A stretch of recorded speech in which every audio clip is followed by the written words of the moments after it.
नमस्कार, मी पंजाब डक. आज आहे 17 जानेवारी 2025. आजपासूनचा परत एक शेतकऱ्यासाठी अंदाज देणार आहे.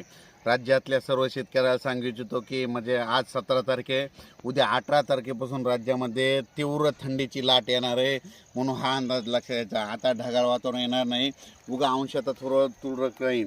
पण राज्यातल्या शेतकऱ्याला सांगू इच्छितो की 1 फेब्रुवारीपर्यंत आता हवामान कोरडं राहणार आहे. पाऊस काय येणार नाही, जवळपास 15 दिवस पाऊस काय येणार नाही, म्हणून काही चिंता करायची गरज नाही.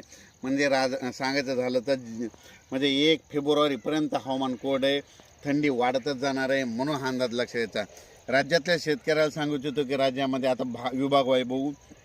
पूर्व विदर्भ, पश्चिम विदर्भ, दक्षिण महाराष्ट्र, उत्तर महाराष्ट्र, कोकणपट्टी, खानदेश या सर्व राज्यातल्या सर्व विभागातल्या शेतकऱ्याला सांगू इच्छितो की राज्यामध्ये द्राक्ष बागायतदाराला सांगू इच्छितो की पाऊस काय येणार नाही, म्हणून काही चिंता करायची गरज नाही.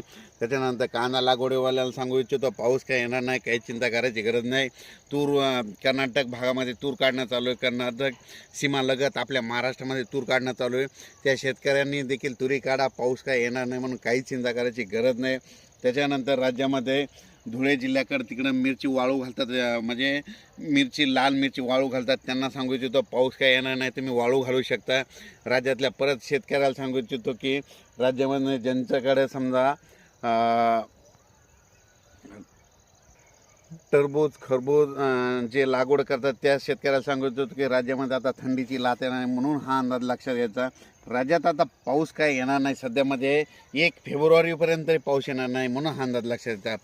राज्यात सांगायचं पूर्व विदर्भ, पश्चिम विदर्भ, दक्षिण महाराष्ट्र, उत्तर महाराष्ट्र म्हणजे आता उद्यापासून म्हणजे आज 17 जानेवारी, उद्या 18 जानेवारीपासून थंडीची लाट वाढत जाणार आहे. म्हणजे पुन्हा 18ला जास्त वाढणार आहे, 19ला आणखीन थंडी वाढत जाणार आहे, 20पासून आणखीन जास्त वाढत जाणार आहे.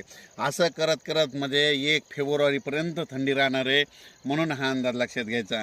आता ज्यांचा हरभरा, हे जे हरभऱ्याचं पीक आहे, काही कोरडवाहू शेतकऱ्याचं काढणीस आलं आहे, काढू शकता. पाऊस काय येणार नाही, म्हणून काही चिंता करायची गरज नाही.